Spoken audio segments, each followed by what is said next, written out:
Yo les gars, j'espère que vous allez bien, ça fait longtemps, ça fait très longtemps, ça fait plus de 2 semaines que j'ai pas fait de vidéo One Piece, vous êtes au courant, on n'avait pas de scan, j'avais pas de matière, je pouvais pas faire de vidéo, donc ça fait longtemps qu'on s'était pas vu.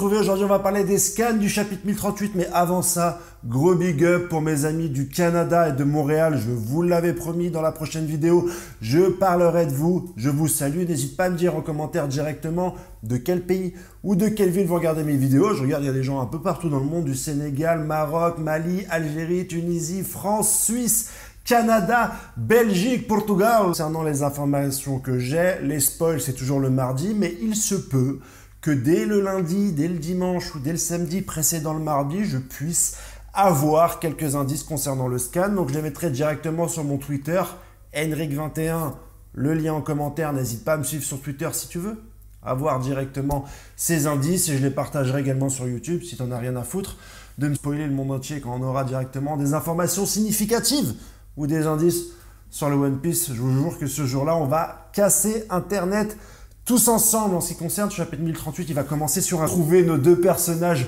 sur ce chapitre. Je suis très content qu'on prenne le temps de parler de ces deux personnages, que tout le monde va continuer sur d'autres choses.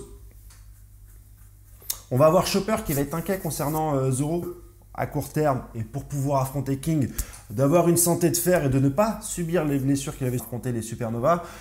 On va avoir donc le contre-coup. Beaucoup avaient dit que c'était une facilité scénaristique d'Oda de trouver ce médicament Minx qui n'a pourtant pas été ni partagé ni communiqué pendant l'attaque de Jack. Donc on s'est dit Oda, tu te fous un peu de notre gueule, mais il semble qu'il veuille fort. On va avoir, je pense, une image.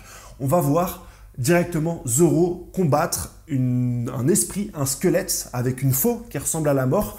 Est-ce que c'est une vue de l'esprit? Est-ce que Zoro, différent qu'on appellerait la mort, il y a Bleach, où quand tu meurs, tu vas directement à la Soul Society. Il y a également Dragon Ball Z avec l'âge qui sont morts. Imaginez Zoro directement dans le monde des morts, ce serait quand même assez ouf. Et imaginez certains Mugiwara, peut-être Brook, devoir aller directement dans le monde des morts pour récupérer Zoro et pourquoi pas dire bonjour à Ace, salut, tu vas bien, qu'est-ce que tu fais ici? Est-ce que tu regrettes finalement d'avoir été têtu et d'avoir donné ta vie à l'homme physique? On va pouvoir finalement toucher ou non, mais Yamato va tenter de stopper cette menace de l'explosion. De toute façon, je suis quasiment sûr que cette explosion va servir ou à battre Big Mom ou à battre chacun de ces petites actions vont corréler directement vers la fin d'un des deux.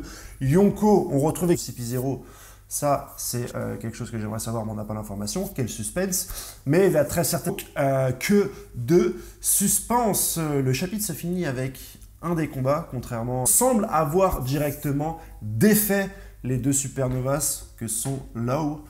Avec la fin de ce chapitre-là, qu'on aura la conclusion dans le prochain chapitre ou peut-être dans le suivant. Normalement, on devrait avoir 3 semaines avec la fin du chapitre. En ce qui concerne les indices que je vous avais donnés, donc effectivement, il y a des flammes comme le chapitre le disait. Je ne comprends pas l'attaque de Law et Kid contre Big Mom. Et on voit bien la mort avec une faux. Comme je l'ai publié un peu plus tôt ce matin sur Twitter, qui correspond donc au combat de Zoro. Voilà pour l'intégralité des informations que nous avons. N'hésitez pas à vous abonner, les gars. J'aimerais vraiment être à 18 000 abonnés. Ça me ferait plaisir personnellement d'arriver à ce stade-là. Et je vous dis à jeudi pour le résumé complet. Je ferai peut-être même une review du 1038 si le chapitre en vaut la peine. C'est un chapitre fleuve, un chapitre théâtral avec pas mal de scènes. Ça vaut peut-être le coup de faire une review aussi. Passez une bonne semaine, les gars. Ciao!